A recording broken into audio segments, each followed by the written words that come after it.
मानव शरीर की सबसे छोटी हड्डी कौन सी है, बताइए।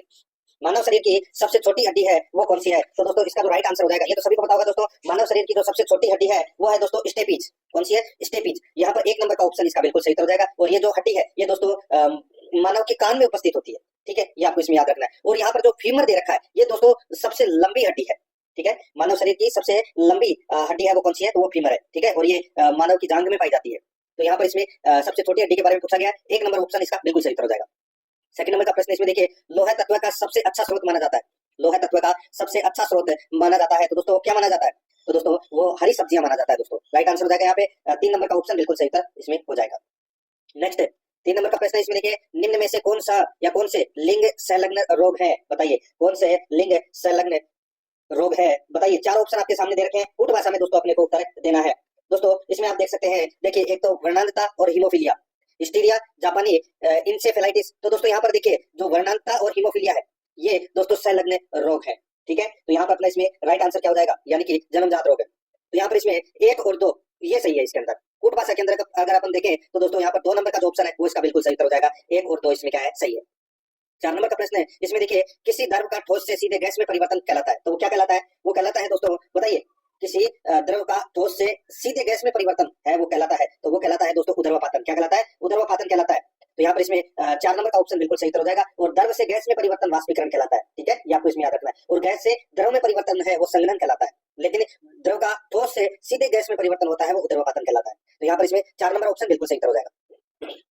पांच नंबर का प्रश्न है, इसमें देखिए दोस्तों, प्रिज्म से गुजरने के बाद सर्वाधिक विचलन किस रंग में होता है? प्रिज्म से गुजरने के बाद सर्वाधिक विचलन किस रंग में होता है? दोस्तों इसका राइट आंसर हो जाएगा वो है सर्वाधिक विचलन किस रंग में होता है प्रिज्म से गुजरने के बाद? तो वो होता है दोस्तों बैंगनी में, ठीक है, बैंगनी में। तो यहाँ पर इसमें चार नंबर का ऑप्शन बिल्कुल सही उत्तर हो जाएगा। आगे देखिए, कांसा किसकी मिश्र धातु है? कांसा किसकी मिश्र धातु है? तो दोस्तों ये तांबा और टिन की, तांबा और टिन की दोस्तों ये मिश्र धातु है। यहाँ पर एक नंबर का ऑप्शन बिल्कुल सही उत्तर हो जाएगा। तांबा है वो दोस्तों 88% है और टिन है वो दोस्तों इसमें 12% है, ठीक है। तो यहाँ पर इसमें एक नंबर ऑप्शन बिल्कुल सही। सात नंबर का प्रश्न है, इसमें देखिए, बच्चों को जन्म के समय कौन सा टीका लगाया या कौन सा टीका दिया जाता है? बच्चों को जन्म के समय कौन सा टीका दिया जाता है? इसका राइट आंसर हो जाएगा वो है दोस्तों इसमें बीसीजी का टीका है वो दिया जाता है दोस्तों। राइट आंसर हो जाएगा यहाँ पे यानी कि तीन नंबर का जो ऑप्शन है वो इसका बिल्कुल सही उत्तर हो जाएगा। और जन्म के कुछ ही घंटों के भीतर ये लगाया जाता है, ठीक है, तपेदिक रोग से बचाव के लिए। तीन नंबर ऑप्शन सही उत्तर। आठ नंबर का प्रश्न है, इसमें देखिए, भारत के नियंत्रक एवं मालिका परीक्षक का कार्यकाल कितना होता है? तो दोस्तों ये जो कार्यकाल है ये 6 वर्ष या 65 वर्ष की आयु जो भी पहले हो, ठीक है, तो ये कार्यकाल है के जिसको अपन बोल सकते हैं नियंत्रक एवं मालिका परीक्षक। तो यहाँ पर तीन नंबर का ऑप्शन बिल्कुल सही उत्तर हो जाएगा। नेक्स्ट है नौ नंबर का प्रश्न है, इसमें देखिए, निम्न में से कौन लगातार 2 कार्यकाल तक उपराष्ट्रपति के पद पर रहे? बताइए दोस्तों, कौन उपराष्ट्रपति के पद पर रहे 2 कार्यकाल तक लगातार?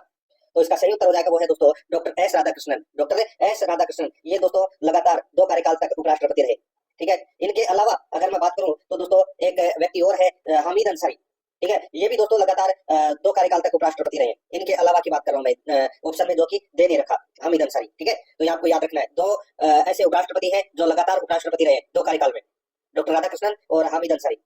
तो यहाँ पर एक नंबर का ऑप्शन बिल्कुल सही उत्तर हो जाएगा। 10 नंबर का प्रश्न इसमें देखिए, लोकसभा अध्यक्ष की शक्तियों के संदर्भ में सत्य नहीं है। लोकसभा अध्यक्ष की शक्तियों के संदर्भ में सत्य नहीं है, तो वो कौन सा सत्य नहीं है वो अपने को यहाँ पर बताना है। दोस्तों इसमें देखिए, सदन की कार्यवाही के लिए नियम व विधि का निर्वहन करना बिल्कुल सही है, ये लोकसभा अध्यक्ष की शक्ति है। और देखिए, दोनों सदनों की संयुक्त बैठक की अध्यक्षता करना, तो दोस्तों ये भी लोकसभा अध्यक्ष की शक्ति है, बिल्कुल सही है। धन विधेयक को सत्यापित करना ये भी शक्ति है। सत्रावसान करना ये गलत है दोस्तों। तो यहाँ पर इसमें राइट आंसर क्या हो जाएगा? 4 नंबर का जो ऑप्शन है वो इसका बिल्कुल सही उत्तर हो जाएगा। ये सत्रावसान की जो शक्ति है ये दोस्तों भारत के राष्ट्रपति में नहीं है। यहाँ पर 4 नंबर का ऑप्शन बिल्कुल सही उत्तर इसमें हो जाएगा। 11 नंबर का प्रश्न है, इसमें देखिए, अविश्वास प्रस्ताव के बारे में कौन सा कथन सत्य है? तो दोस्तों कौन सा कथन सत्य है वो दोस्तों अपने को यहाँ पर बताना है। देखिए, लोकसभा में इसे स्वीकार करने का कारण बताना आवश्यक है, तो दोस्तों कारण बताना आवश्यक नहीं है, तो ये कथन भी गलत हो जाएगा। यह एक मंत्री के विरुद्ध लाया जा सकता है, तो दोस्तों यह संपूर्ण मंत्री परिषद के विरुद्ध लाया जाता है, तो यहाँ पर एक मंत्री के विरुद्ध है वो इसमें गलत दे रखा है। इसके पारित होने पर मंत्री परिषद को त्यागपत्र देना अनिवार्य है, तो दोस्तों ये कथन बिल्कुल सत्य है। यहाँ पर 3 नंबर का ऑप्शन बिल्कुल सही उत्तर हो जाएगा इसमें। 12 नंबर का प्रश्न है, इसमें देखिए, निम्न में से कौन सा मूल अधिकार केवल भारतीय नागरिकों को प्राप्त है? कौन सा मूल अधिकार केवल भारतीय नागरिकों को प्राप्त है? तो दोस्तों इसमें देखिए, लोक नियोजन में अवसर की समानता, लोक नियोजन में अवसर की समानता ये मूल अधिकार है, ये दोस्तों भारतीय नागरिकों को प्राप्त है। तो यहाँ पर इसमें एक नंबर का जो ऑप्शन है वो इसका बिल्कुल सही उत्तर हो जाएगा। आगे देखिए, 13 नंबर का प्रश्न है, किस अधिनियम द्वारा बंगाल के गवर्नर जनरल की भारत का गवर्नर जनरल बना दिया? बताइए को, यानी कि किस अधिनियम द्वारा बंगाल के गवर्नर जनरल को भारत का गवर्नर जनरल बना दिया? तो इसका सही उत्तर हो जाएगा दोस्तों वो है इसमें 1833 का चार्टर एक्ट। ठीक है दोस्तों। 1833 का चार्टर एक्ट के माध्यम से दोस्तों बंगाल के गवर्नर जनरल को भारत का गवर्नर जनरल है वो बना दिया गया। तो यहाँ पर अपने इसमें राइट आंसर हो जाएगा 2 नंबर का ऑप्शन बिल्कुल सही उत्तर हो जाएगा। 1858 मत कर देना, 2 नंबर ऑप्शन बिल्कुल सही। आगे देखिए 14 नंबर का प्रश्न है संविधान निर्माण की प्रक्रिया में संविधान सभा के संवैधानिक सलाहकार के पद पर किसे नियुक्त किया गया? बताइए, संवैधानिक सलाहकार के पद पर किसे नियुक्त किया गया संविधान सभा में? तो दोस्तों इसका सही उत्तर हो जाएगा वो है बी.एन. राव को। यहाँ पर इसमें 2 नंबर का ऑप्शन बिल्कुल सही उत्तर हो जाएगा। 15 नंबर का प्रश्न इसमें देखिए, निम्न में से असंगत युग्म का चयन करना है। एक तरफ अभिलेख है, दूसरी तरफ शासक है। दोस्तों यहाँ पर देखिए जो गिरनार अभिलेख है, ठीक है, ये सत शासक रुद्रदामन से संबंधित है। यहाँ पे गौतमी बलश्री है वो दोस्तों इसमें गलत दे रखा है, ठीक है, रुद्रदामन से संबंधित है दोस्तों ये सत शासक। और भीतरी स्तंभ लेख है ये स्कंदगुप्त से संबंधित है। मंदसौर अभिलेख है ये यशोधर्मन से संबंधित है। और हाथी गुम्फा अभिलेख है ये खारवेल से संबंधित है। तो यहाँ पे असंगत युग्म है 1 नंबर का ऑप्शन, तो ये अपना सही उत्तर हो जाएगा। 16 नंबर का प्रश्न इसमें देखिए, निम्न में से कौन सा विद्वान कनिष्क के दरबार में निवास करता था?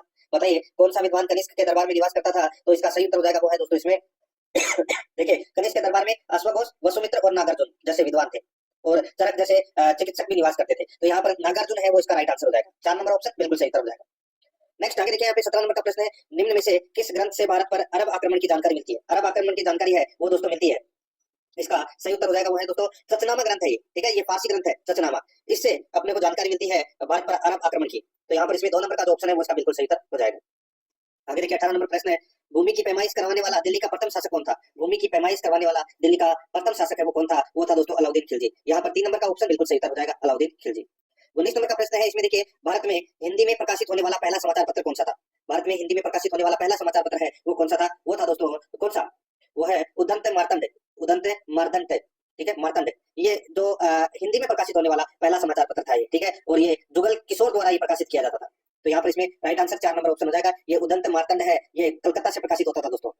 आगे देखिए, यहाँ पे 20 नंबर का प्रश्न है, भारत की राजधानी को कलकत्ता से दिल्ली स्थानांतरित करने की घोषणा कब की गई? तो घोषणा है वो कब की गई? राइट आंसर हो जाएगा दोस्तों 1911 में। तो यहाँ पर इसमें 2 नंबर का जो ऑप्शन है वो इसका बिल्कुल सही उत्तर हो जाएगा। आगे देखिए, थियोसॉफिकल सोसाइटी की स्थापना किसके द्वारा की गई? थियोसॉफिकल सोसाइटी की जो स्थापना है वो दोस्तों मैडम ब्लावात्स्की के द्वारा दोस्तों थियोसॉफिकल सोसाइटी की जो स्थापना है वो की गई। यहाँ पर 3 नंबर का जो ऑप्शन है वो इसका बिल्कुल सही उत्तर हो जाएगा, ये आपको इसमें याद रखना है, ठीक है। आगे देखिए दोस्तों, यहाँ पे भारत सरकार द्वारा राष्ट्रीय आर्द्र भूमि संरक्षण कार्यक्रम कब प्रारंभ किया गया? भारत सरकार द्वारा राष्ट्रीय आर्द्र भूमि संरक्षण कार्यक्रम कब प्रारंभ किया गया? दोस्तों ये कार्यक्रम है ये 1985-86 में प्रारंभ किया गया। 1 नंबर का ऑप्शन बिल्कुल सही उत्तर हो जाएगा इसमें। आगे देखिए, भारत में से कौन सा प्रदूषण का मानव जनित स्रोत नहीं है? बताइए, निम्न में से कौन सा प्रदूषण का मानव जनित स्रोत नहीं है? प्रदूषण का मानव जनित स्रोत नहीं है वो पूछा है। तो दोस्तों इसमें देखिए, जीवाश्म ईंधन का दहन ये है, पेट्रोलियम पदार्थों का दहन ये भी है, धान के खेत ये भी है, दावानल नहीं है दोस्तों। तो यहाँ पर इसमें 4 नंबर का ऑप्शन बिल्कुल सही उत्तर इसमें हो जाएगा, ये आपको इसमें याद रखना है, ठीक है। आगे देखिए 24 नंबर का प्रश्न है, मिनिकॉय को मालदीव से अलग करता है, मिनिकॉय को मालदीव से अलग करता है। तो इसका राइट आंसर हो जाएगा दोस्तों वो है इसमें क्या? तो दोस्तों art degree channel, art degree channel है ये दोस्तों मिनिकॉय को मालदीव से अलग करता है। यहाँ पर 3 नंबर का जो ऑप्शन है वो इसका बिल्कुल सही उत्तर इसमें हो जाएगा, याद रखना। आगे देखिए, यहाँ पे ब्रह्मपुत्र को तिब्बत में किस नाम से जाना जाता है? दोस्तों ब्रह्मपुत्र को तिब्बत में यारलंग सांगपो के नाम से जाना जाता है। तो यहाँ पर सांगपो इसका राइट आंसर हो जाएगा, 1 नंबर ऑप्शन बिल्कुल सही उत्तर हो जाएगा, ये आपको इसमें याद रखना है। असम में ब्रह्मपुत्र के नाम से जाना जाता है और बांग्लादेश में इसे जमुना के नाम से जाना जाता है, ठीक है, और अरुणाचल प्रदेश में इसे दिहांग के नाम से जाना जाता है, ये भी आपको याद रखना है। 1 नंबर ऑप्शन बिल्कुल सही। आगे देखिए, भारत में सर्वाधिक भूभाग पर किस मृदा का विस्तार है? सर्वाधिक भूभाग पर कौन सी मृदा का विस्तार है? तो दोस्तों जलोढ़ मृदा का विस्तार है। 2 नंबर का ऑप्शन बिल्कुल सही उत्तर हो जाएगा। 27 नंबर का प्रश्न इसमें देखिए, किस वनस्पति को पारिस्थितिकी आतंकवादी की संज्ञा दी जाती है? किस वनस्पति को पारिस्थितिकी आतंकवादी की संज्ञा दी जाती है? इसका राइट आंसर हो जाएगा वो है दोस्तों यूकेलिप्टस। यहाँ पर 4 नंबर का जो ऑप्शन है वो इसका बिल्कुल सही उत्तर हो जाएगा, याद रखना यूकेलिप्टस, ठीक है। इसके कारण है वो दोस्तों आसपास की जमीन है वो बंजर हो जाती है, इसे पारिस्थितिकी आतंकवादी की संज्ञा है वो दी गई है यूकेलिप्टस को। तो यहाँ पर अपना इसमें 4 नंबर ऑप्शन बिल्कुल सही। 28 नंबर का प्रश्न है, इसमें देखिए, निम्न में से असंगत युग्म का अपने को क्या करना है? चयन करना है कि असंगत युग्म है वो कौन सा है। दोस्तों एक तरफ देखिए परियोजना दे रखी है, दूसरी तरफ नदी दे रखी है। अब आप यहाँ पर देख सकते हैं दोस्तों, दुलहस्ती परियोजना है ये चेनाब नदी पर है, बिल्कुल सही बात है। उकाई परियोजना है ये ताप्ती नदी पर है, तो दोस्तों ये भी बिल्कुल सही है। उरी परियोजना सतलज नदी गलत दे रखा है दोस्तों, उरी परियोजना है ये झेलम नदी पर है दोस्तों, जम्मू कश्मीर में झेलम नदी पर है। और पोंग बांध परियोजना है ये दोस्तों व्यास नदी पर है, तो ये भी बिल्कुल सही है। तो यहाँ पर इसमें असंगत युग्म कौन सा है? 3 नंबर का, तो 3 नंबर ऑप्शन इसका राइट आंसर इसमें हो जाएगा। 29 नंबर का प्रश्न इसमें देखिए, संभवतः वर्ष 2027 में अंतरिक्ष में भेजे जाने वाले चंद्रयान 4 मिशन में भारत किस देश की अंतरिक्ष एजेंसी का सहयोग प्राप्त करेगा? बताइए, वर्ष 2027 में अंतरिक्ष में भेजे जाने वाले चंद्रयान 4 मिशन में भारत किस देश की अंतरिक्ष एजेंसी का सहयोग प्राप्त करेगा? इसका राइट आंसर हो जाएगा वो है दोस्तों जापान। यहाँ पर 3 नंबर का ऑप्शन बिल्कुल सही उत्तर हो जाएगा, जापान। आगे देखिए 30 नंबर का प्रश्न है, हाल ही में सुप्रीम कोर्ट में जजों की लाइब्रेरी में लगाई गई न्याय की देवी की मूर्ति को किसके द्वारा तैयार किया गया है? बताइए, हाल ही में सुप्रीम कोर्ट में जजों की लाइब्रेरी में लगाई गई न्याय की देवी की मूर्ति को किसके द्वारा तैयार किया गया है? इसका सही उत्तर हो जाएगा वो है दोस्तों ये विनोद गोस्वामी के द्वारा तैयार की गई है दोस्तों। राइट आंसर हो जाएगा यहाँ पे 2 नंबर का ऑप्शन बिल्कुल सही उत्तर इसमें हो जाएगा। आगे देखिए यहाँ पे 31 नंबर का प्रश्न है, प्रतिष्ठित अमेरिकी पत्रिका फोर्ब्स द्वारा जारी की गई भारत के शीर्ष 100 अमीर लोगों की सूची 2024 में शीर्ष 10 अमीर लोगों में एकमात्र महिला कौन है? 10 अमीर लोगों में एक मात्र महिला है, वो कौन है? तो दोस्तों इसका राइट आंसर हो जाएगा वो है सावित्री जिंदल। सावित्री जिंदल। तो यहाँ पर इसमें 4 नंबर का जो ऑप्शन है वो इसका बिल्कुल सही उत्तर इसमें हो जाएगा। ठीक है, तीसरे स्थान पर रही है सावित्री जिंदल, 4 नंबर ऑप्शन सही। 32 नंबर का प्रश्न इसमें देखिए, वर्ष 2024 में आश्विन नवरात्रि के अवसर पर प्रधानमंत्री नरेंद्र मोदी द्वारा लिखे गए माँ दुर्गा को समर्पित गरबा गीत का नाम क्या है? बताइए।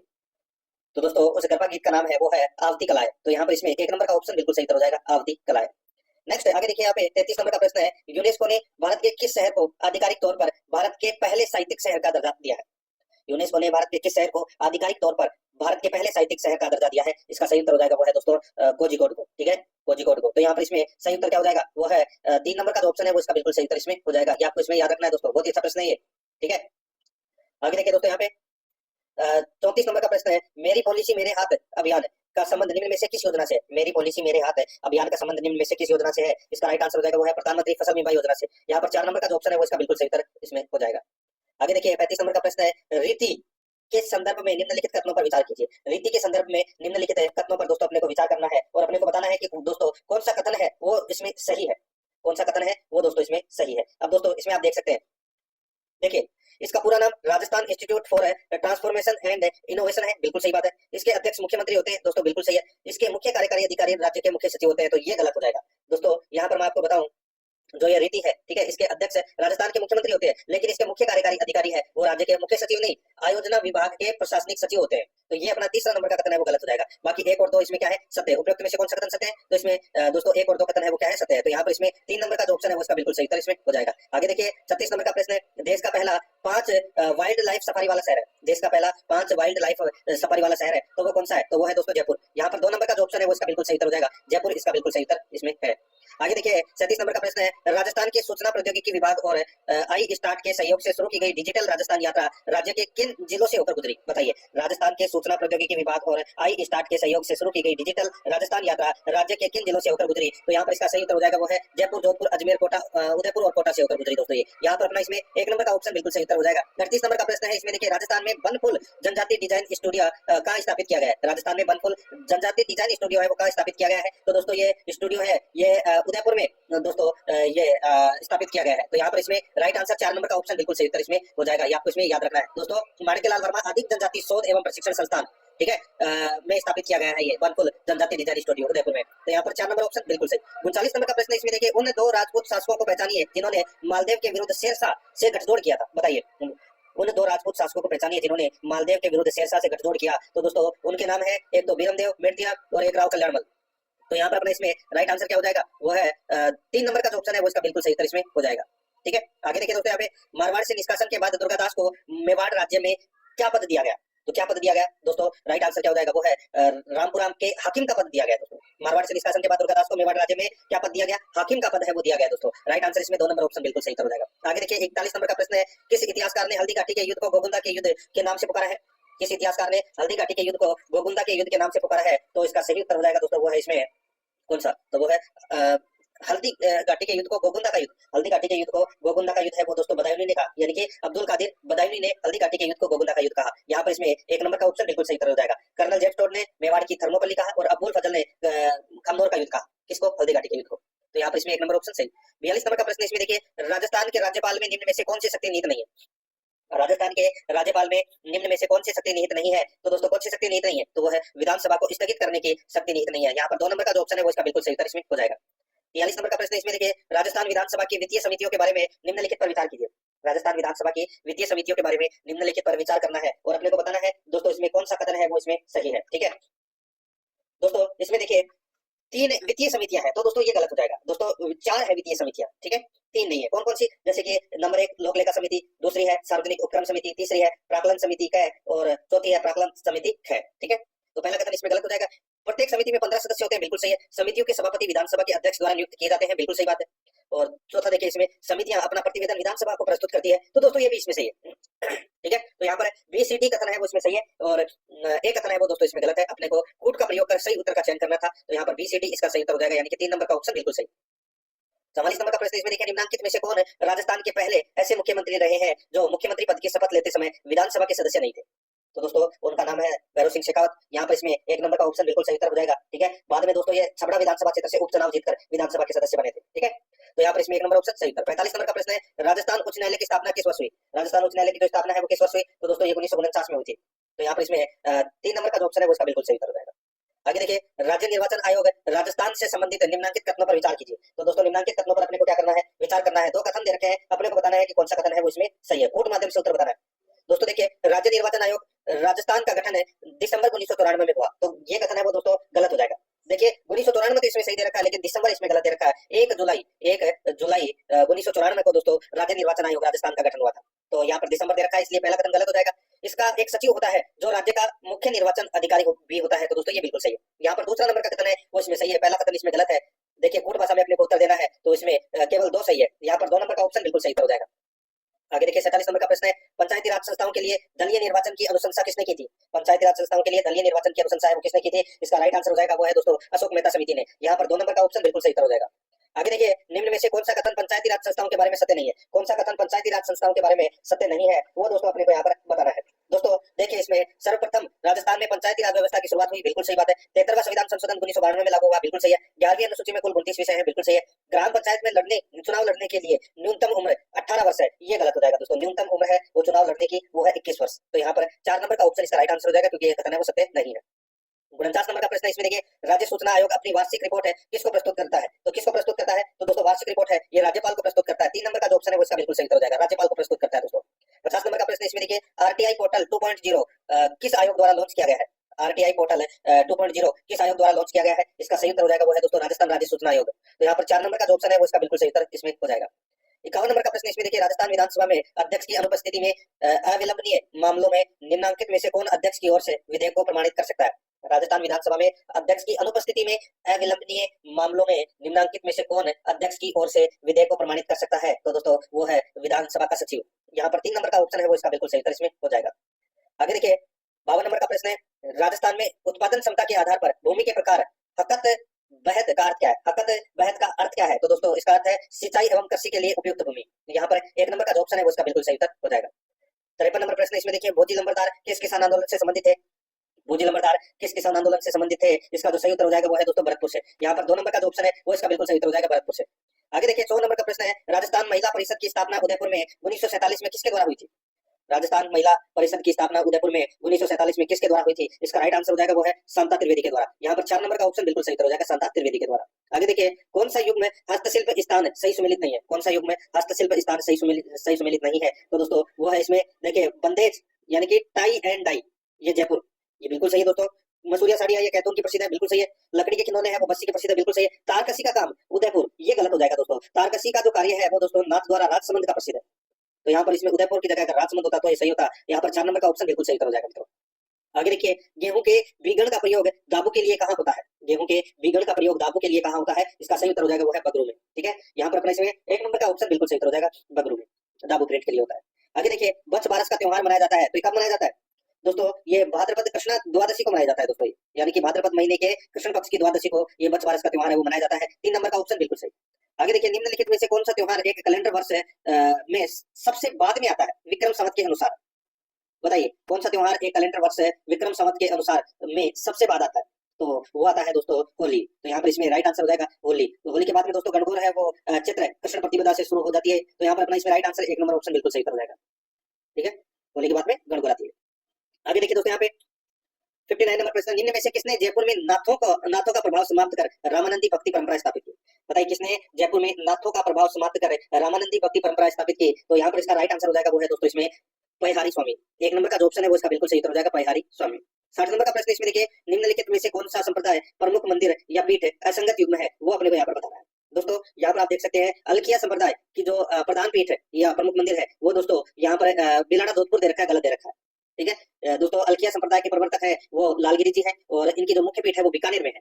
कहाँ पर है? बीकानेर में। तो यहाँ पर दोस्तों बिलाड़ा जोधपुर है वो गलत दे रखा है। और निरंजनी संप्रदाय की जो प्रमुख पीठ है वो है दोस्तों घाटा गांव डीडवाना, लालदासी संप्रदाय की धोली दो बलवर और गुंदर संप्रदाय की दात्रा भीलवाड़ा में। ठीक है, यहाँ पर ये गलत दे रखा है, एक नंबर का ऑप्शन इसका बिल्कुल सही उत्तर हो जाएगा। आगे देखिए, लेमिनाथ 12 मासा संबंधित है, लेमिनाथ 12 मासा संबंधित है। तो दोस्तों ये एक ग्रंथ है, ठीक है, और इसके रचयिता है वो है कवि पालन है, कवि पालन है इसके रचयिता। यहाँ पर अपने इसमें 2 नंबर का ऑप्शन बिल्कुल सही उत्तर हो जाएगा। आगे देखिए, मध्यकाल में खनगा एक प्रकार का था, खनगा एक प्रकार का क्या था? खनगा दोस्तों ये सिर का पहनावा यानी कि सिर की पगड़ी थी दोस्तों ये। तो यहाँ पर इसमें 4 नंबर का ऑप्शन बिल्कुल सही। आगे देखिए, मांगीलाल मिस्त्री का संबंध किस कला से है? मांगीलाल मिस्त्री का जो संबंध है वो दोस्तों कौन सी कला से है? तो ये कावड़ कला से है, ठीक है, और ये बस्सी चित्तौड़गढ़ से इनका संबंध है। यहाँ पर 4 नंबर ऑप्शन बिल्कुल सही। आगे देखिए, 1933 में कलकत्ता में आयोजित अखिल भारतीय मारवाड़ी महिला सम्मेलन की अध्यक्षता किसने की? 1933 में कलकत्ता में आयोजित अखिल भारतीय मारवाड़ी महिला सम्मेलन की अध्यक्षता है वो किसने की? तो वो की थी दोस्तों जानकी देवी बजाज ने। तो यहाँ पर 2 नंबर ऑप्शन बिल्कुल सही।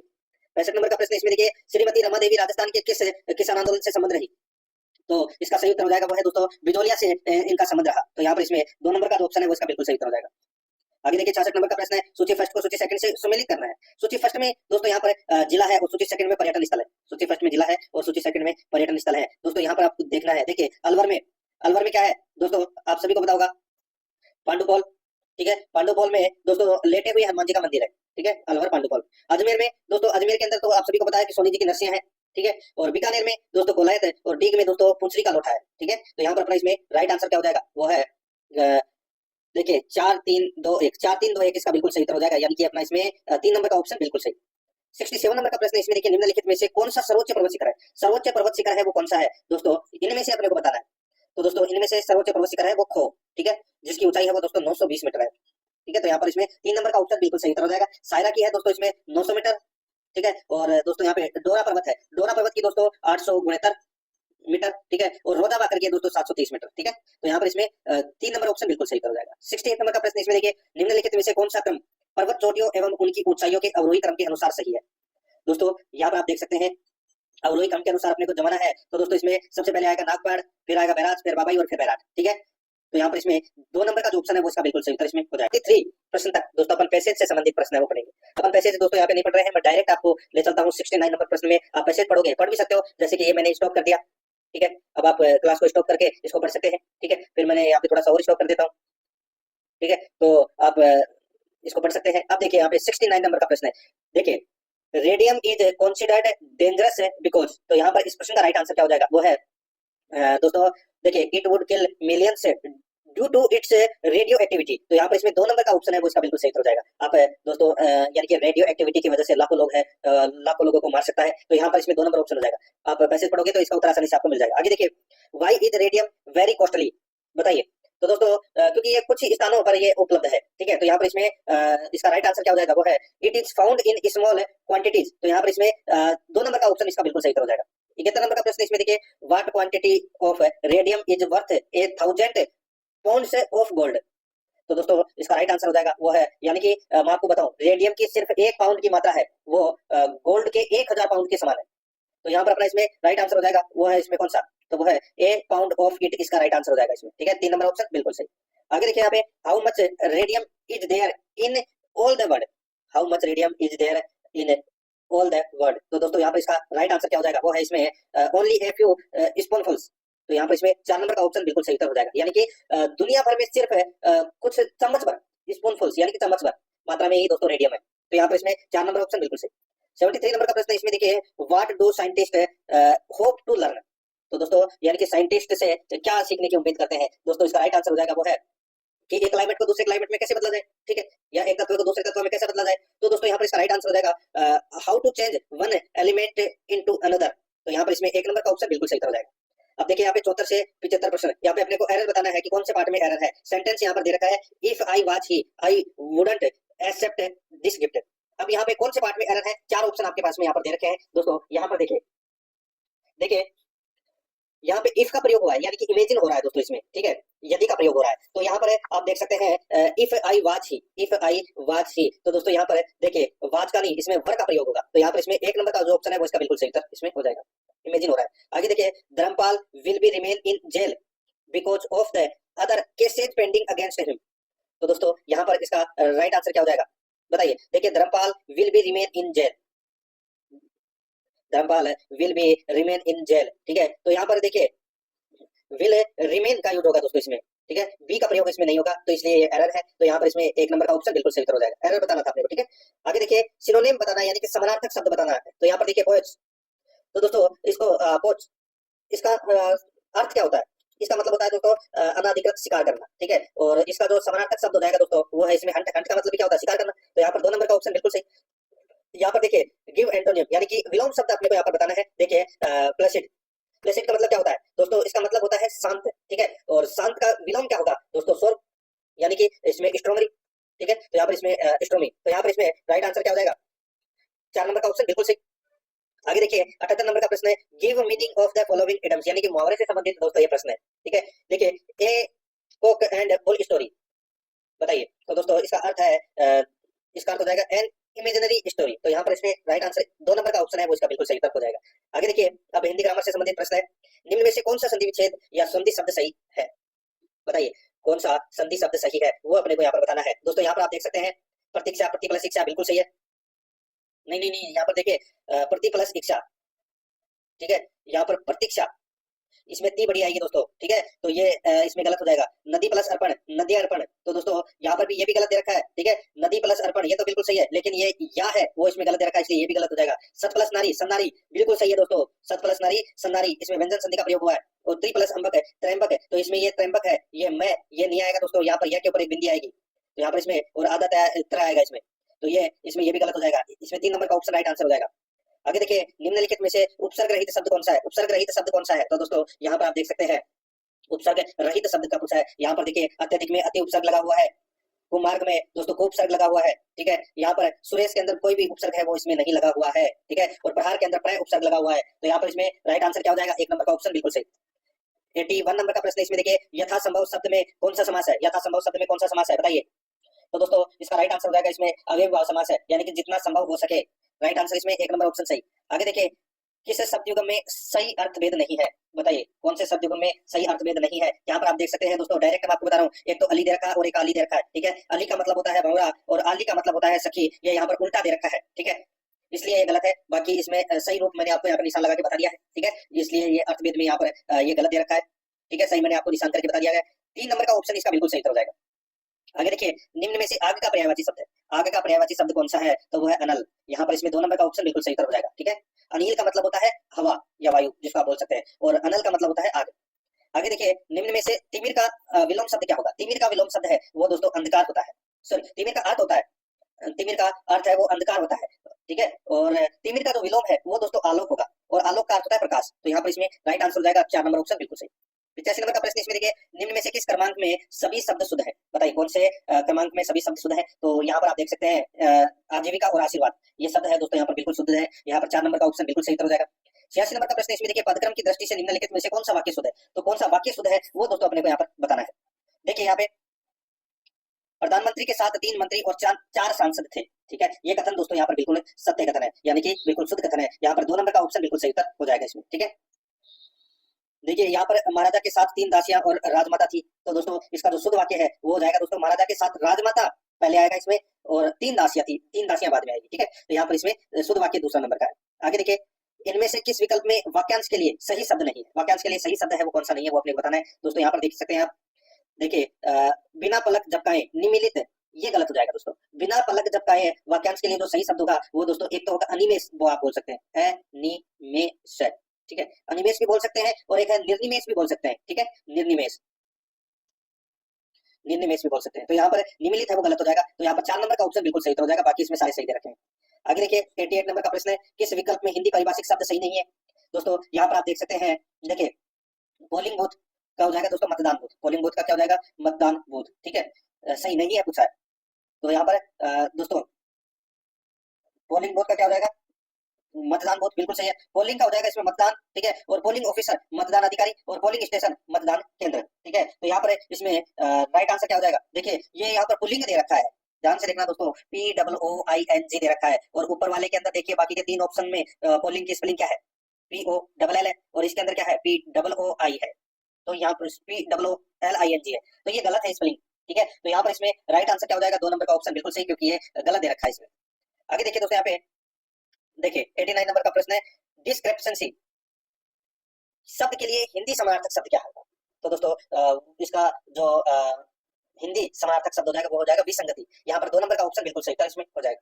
आगे देखिए, निम्न में से किस क्रमांक में पेट में दाढ़ी होना मुहावरे का सही अर्थ है? पेट में दाढ़ी होना यानी कि छोटी आयु में ही चालाक और बुद्धिमान होना। तो यहाँ पर अपना इसमें राइट आंसर क्या हो जाएगा? वो है इसमें दोस्तों बाल्यावस्था से ही समझदार होना। तो यहाँ पर इसमें 1 नंबर का ऑप्शन बिल्कुल सही उत्तर हो जाएगा इसमें।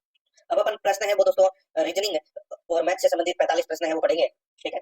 देखिए यहाँ पे सीधा सा है, अपने को खालिस्तान भरना है। मैं डायरेक्ट चलता हूँ दोस्तों, देखिए ये है। अब अपने को यहाँ पे खालिस्तान भरना है, इसमें क्या क्या जोड़ा बनेगा वो सबसे पहले आपको पता होना चाहिए। देखिए यहाँ पे 4 बार सी आ रहा है, ठीक है, 4 बार क्या आ रहा है? सी आ रहा है, ठीक है। तो यहाँ पे सीधा सा हो जाएगा, इसमें 4 4 के, इसमें देखिए 3 बार बी आ रहा है, ठीक है, इसमें 2 बार एक ये आ गया, 1 बार ये आ गया, यानी कि इसमें 4 4 के जोड़े बनेंगे, यानी कि ए फिर बी बी बी बी फिर सी सी सी सी और फिर दोस्तों यहाँ पर डी डी डी और डी, ये जोड़ा बनेगा इसमें। तो सबसे पहले इसमें खालिस्तान में क्या आएगा? ए, फिर 4 बार में बी, देखिए 3 बी तो आ रखे, फिर चौथा भी आएगा इसमें, फिर 4 बार सी आ गया, फिर 4 बार डी आएगा, तो इसमें डी आ गया, फिर इसमें सी आएगा, ठीक है, फिर इसमें बी आएगा। तो यहाँ पर दोस्तों A B D C B इसका राइट आंसर हो जाएगा, यानी कि A B D C B, यानी कि 4 नंबर का जो ऑप्शन है वो इसका बिल्कुल सही उत्तर हो जाएगा। आगे देखिए यहाँ पर कौन, यानी कि इस युग्म की तरह कौन सा युग्म है? देखिए यहाँ पे दूध और क्रीम दे रखा है, ठीक है, यानी कि दूध से क्रीम बनती है, ठीक है। उसी प्रकार 4 ऑप्शन देके बताना है कि कौन सा इसके समानार्थक है। दोस्तों देखिए उसी तरह मिट्टी से मिट्टी के बर्तन बनते हैं। तो यहाँ पर इसमें राइट आंसर क्या हो जाएगा? 3 नंबर का ऑप्शन बिल्कुल सही हो जाएगा इसमें। 93 नंबर का प्रश्न है, इसमें देखिए अक्षरों के उस समूह का चयन करें जो अन्य से भिन्न है। बी 2 नंबर पे, फिर सी 3 नंबर पे, ई 5 नंबर पे, ठीक है। यहाँ पे डब्ल्यू है वो दोस्तों क्या हो रहा है इसमें? देखिए डब्ल्यू एक्स, डब्ल्यू एक्स यानी कि 23 24 और 26, ठीक है। इसमें भी देखिए शुरुआत में तो एक एक आगे बढ़ रहा है, फिर दोस्तों यहाँ पे एक अक्षर बीच में गायब हो रहा है, यानी कि +1 और फिर +2 ये हो रहा है, ठीक है। तो यहाँ पर आप देख सकते हैं एच और के अंदर इसमें देखिए 2 का गैप चल रहा है, देखिए सॉरी 3 का, इसमें 3 का गैप चला जाएगा क्योंकि देखिए आई जे के, ठीक है, बाकी के अंदर सबके अंदर 2 2 का गैप है। तो यहाँ पर 4 नंबर का ऑप्शन राइट आंसर हो जाएगा, ये अन्य से भिन्न है। आगे देखिए यदि वर्ण ए से जेड तक एक दूसरे को उल्टे क्रम में दर्शाते हैं, अर्थात ए को जेड, बी को वाई, सी को एक्स, तो यहाँ पर एच ओ यू आर को कैसे लिखा जाएगा? सभी को पता होगा दोस्तों, रीजनिंग अगर आपने पढ़ी है तो दोस्तों ए के सामने जेड आएगा, तो बी के सामने वाई आएगा, सी के सामने एक्स आएगा, तो वो ट्रिक के माध्यम से भी दोस्तों आपने पढ़ा होगा, ठीक है। जैसे दूध वाला, डी के सामने डब्ल्यू आएगा, ठीक है। तो यहाँ पे एच के सामने दोस्तों क्या आएगा? तो दोस्तों एच के सामने एस आएगा, ठीक है, एच के सामने क्या आएगा? एस आएगा। और ओ के सामने लव, एल ओ, यानी कि एल के सामने क्या आएगा? ओ आएगा। यू के सामने एफ आएगा दोस्तों, ठीक है, और आर के सामने दोस्तों आई आएगा। तो यहाँ पर एस एल एफ आई इसका राइट आंसर हो जाएगा, यानी कि अपना इसमें सही उत्तर क्या हो जाएगा? 2 नंबर का ऑप्शन बिल्कुल सही। 95 नंबर का प्रश्न है, 95 से 97 तक दोस्तों ये अपने को सीधा सा एक गद्यांश टाइप में दे रखा है, रीजनिंग का प्रश्न है, ठीक है। इसको आप पढ़ोगे तो दोस्तों आप आसानी से उत्तर है वो दे सकते हैं। यहाँ पर 103 नंबर का प्रश्न है, इसमें देखिए निम्नलिखित शब्दों को तार्किक और सार्थक क्रम में व्यवस्थित करें। निम्नलिखित शब्दों को तार्किक और सार्थक क्रम में व्यवस्थित करें। तो दोस्तों यहाँ पर आप देख सकते हैं ये रीजनिंग के क्वेश्चन है, ये आप आसानी से कर सकते हैं, ठीक है। दोस्तों देखिए प्यूपा, मृत्यु, लार्वा, तितली, अंडा, ठीक है। ये प्रश्न मैंने ऊपर के इसलिए काट दिए क्योंकि यहाँ पे जो ये परिच्छेद से संबंधित प्रश्न थे इसलिए।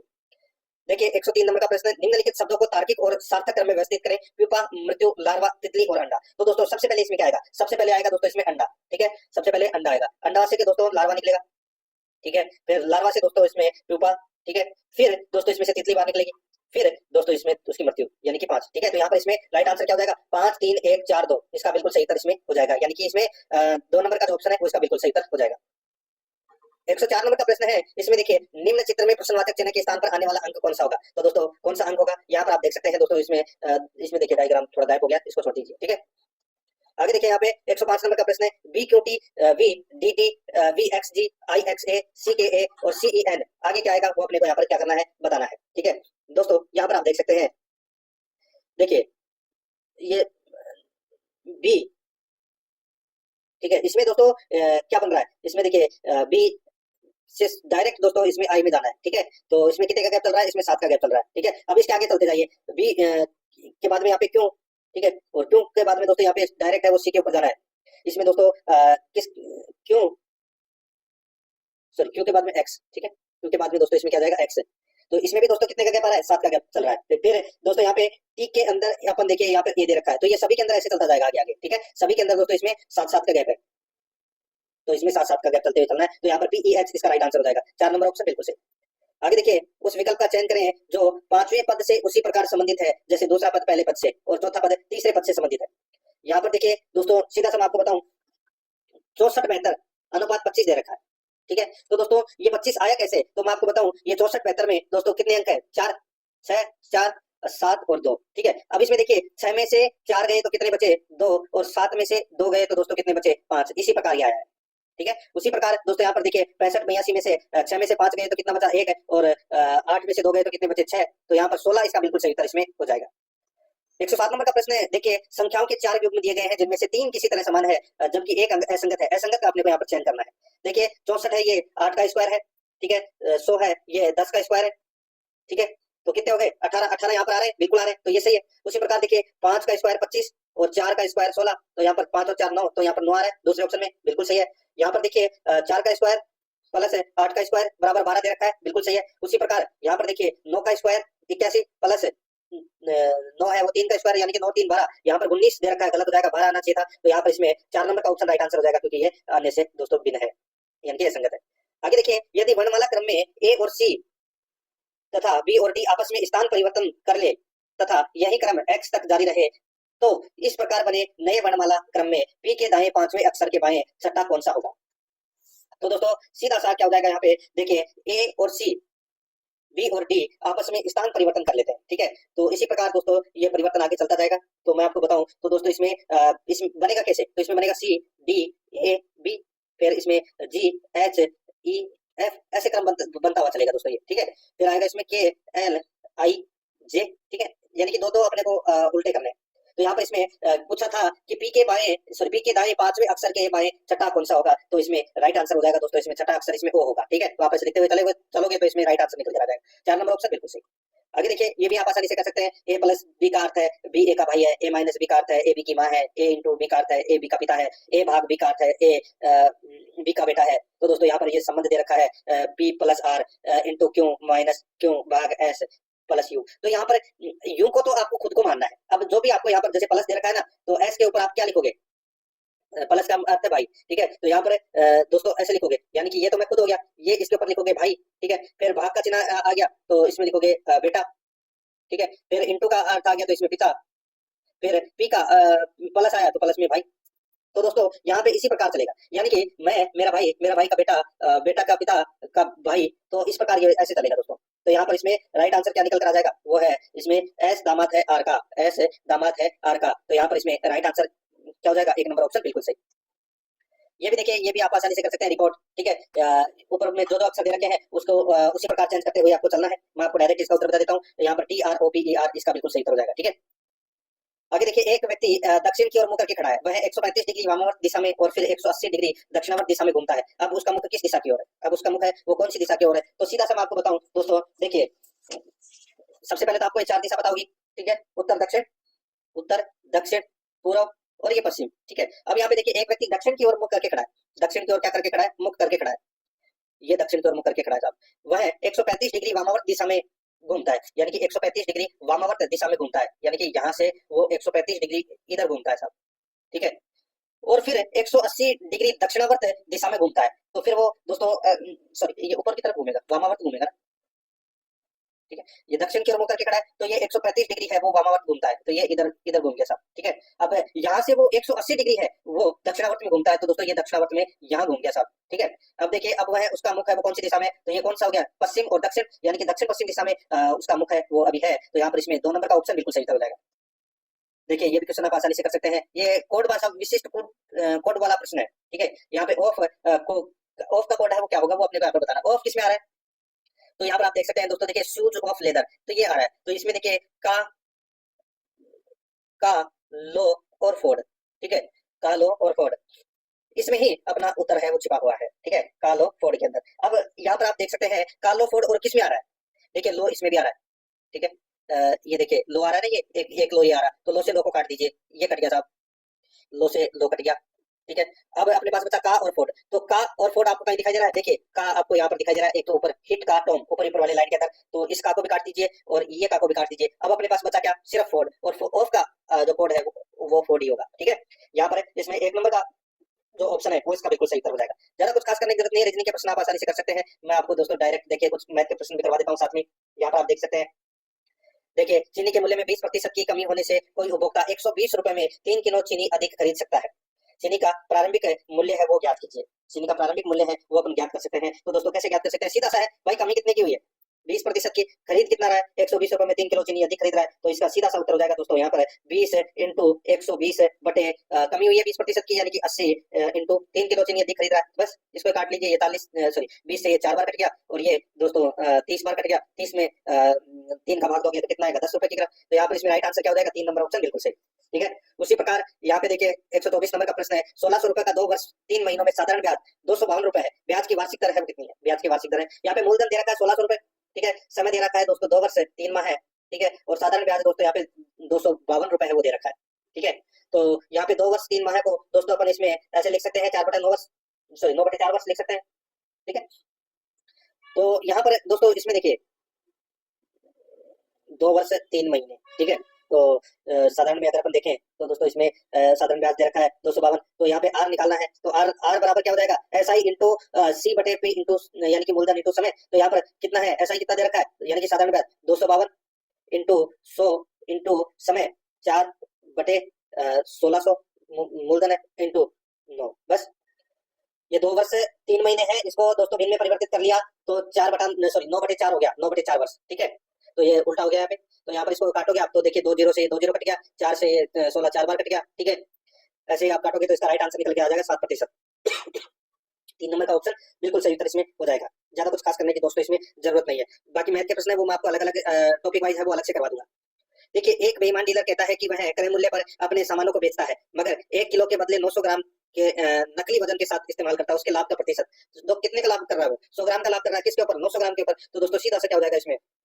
100/900 इंटू 100, ठीक है। 2 जीरो से ये 2 जीरो कट गए, 100 में 9 का भाग दे लीजिए, कितना आ जाएगा? 11 से 1/9% का क्या हो रहा है? उसको लाभ हो रहा है। यहाँ पर 2 नंबर का ऑप्शन बिल्कुल सही उत्तर इसमें हो जाएगा, ठीक है। आगे देखिए 128 नंबर का प्रश्न है। यदि 16 पेन का लागत मूल्य 12 पेन के विक्रय मूल्य के बराबर है तो लाभ अथवा हानि का प्रतिशत है वो क्या होगा? ठीक है। 16 पेन का लागत मूल्य 12 पेन के विक्रय मूल्य के बराबर है, तो सीधा सा क्या हो जाएगा दोस्तों इसमें? देखिए देखिए माना 1 पेन की लागत है वो दोस्तों 100 रुपए है, ठीक है। तो 16 पेन की लागत मूल्य कितना हो जाएगा? 1600 रुपए हो जाएगा, ठीक है। अब दोस्तों देखिए 12 पेन का विक्रय मूल्य है वो दोस्तों 1600 रुपए है। 12 पेन का जो विक्रय मूल्य है वो कितना है? 1600 रुपए है, ठीक है। तो 1 पेन का विक्रय मूल्य क्या होगा? तो दोस्तों सीधा सा है यहाँ पे 1600/12, तो 1 पेन का विक्रय मूल्य निकल कर आ जाएगा कितना? 133 सही 1/3, ठीक है। ये 1 पेन का विक्रय मूल्य होगा। अब अपने को लाभ प्रतिशत निकालना है, तो दोस्तों 133 है सही 1/3 माइनस 100/100, ठीक है। बस यही करना है इंटू 100, तो ये प्रतिशत निकल कर आ जाएगा लाभ। तो लाभ प्रतिशत इसमें कितना हो जाएगा? 33 से 1/3%। तो यहाँ पर इसमें राइट आंसर हो जाएगा 1 नंबर ऑप्शन बिल्कुल सही उत्तर इसमें हो जाएगा, ठीक है। ये ज्यादा कुछ खास करने की दोस्तों इसमें जरूरत नहीं है। मैथ के प्रश्न है ये मैं आपको आसानी से अलग अलग टॉपिक वाइज कराऊंगा। कुछ कुछ प्रश्न है जो इंपॉर्टेंट है वो मैं आपको यहाँ पे करवाते हुए चल रहा हूँ। देखिए यदि किसी आयत की लंबाई 10% कम कर दी जाए तथा चौड़ाई 10% बढ़ा दी जाए तो उसके क्षेत्रफल में कितने प्रतिशत का परिवर्तन होगा? तो कितने प्रतिशत का परिवर्तन होगा? इसका सूत्र होता है दोस्तों x + y बराबर xy/100, ठीक है। तो यानी कि यहाँ पे कमी कर दी गई है तो दोस्तों यहाँ पे माइनस होगा 10 माइनस 10 प्लस 10 इंटू माइनस 10/100, यानी कि इसमें सीधा सा है दोस्तों यहाँ पे कमी कर दी गई है और बढ़ा दी गई है। तो दोस्तों 10 का 10% निकाल लीजिए, कितना आएगा? 1%। तो इसमें 1% की कमी होगी। यहाँ पर इसमें 2 नंबर का जो ऑप्शन है वो इसका बिल्कुल सही उत्तर हो जाएगा। आगे देखिए 132 नंबर प्रश्न है। चंदू ने एक घड़ी अंकित मूल्य पर 20% छूट पर खरीदी, लेकिन उसे अंकित मूल्य पर बेचा। लाभ प्रतिशत है वो अपने को यहाँ पे क्या करना है? ज्ञात करना है। तो ज्ञात आसानी से कर सकते हैं भाई। एक घड़ी अंकित मूल्य पर 20% छूट पर खरीदी, यानी कि 100 रुपए की कोई घड़ी थी जिसको 20% छूट पर यानी कि 80 रुपए में वो खरीदी, लेकिन उसे अंकित मूल्य पर बेचा, यानी कि 80 रुपए में खरीदी और उसको 100 रुपए में बेचा, यानी कि लाभ कितने का हो रहा है? 20 रुपए का, और खरीदी कितने की? 80 में। तो कितने प्रतिशत का लाभ हुआ? तो दोस्तों 25% का लाभ हुआ। तो यहाँ पर इसमें 3 नंबर ऑप्शन बिल्कुल सही उत्तर इसमें हो जाएगा। ये ज्यादा कुछ खास करने की जरूरत है नहीं, ठीक है। ये आप आसानी से कर सकते हैं। 134 नंबर का प्रश्न इसमें देख लीजिए। 20 और 50 के बीच से सभी अभाज्य संख्याओं का औसत का पता है वो अपने को लगाना है। दोस्तों 20 और 50 के बीच में अभाज्य संख्याएं है वो कौन कौन सी है? एक तो है दोस्तों यहाँ पे 23, एक है दोस्तों 29, एक है 31, एक है दोस्तों 37, और एक है 41, एक है दोस्तों 43, ठीक है। और